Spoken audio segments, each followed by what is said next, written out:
सखी जब रहले बड़ी सीधा रहलो। अरे कैसे उन लोग आवत रहले का? अरे कैसे तो कहू को मेरा नमस्कार है कि आंगन में तेरा इंतजार है।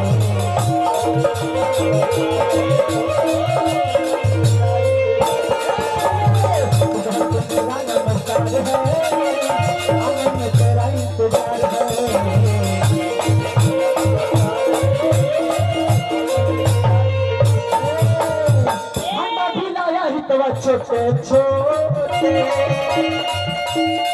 बबुला खिलाया इस बाजा छोटे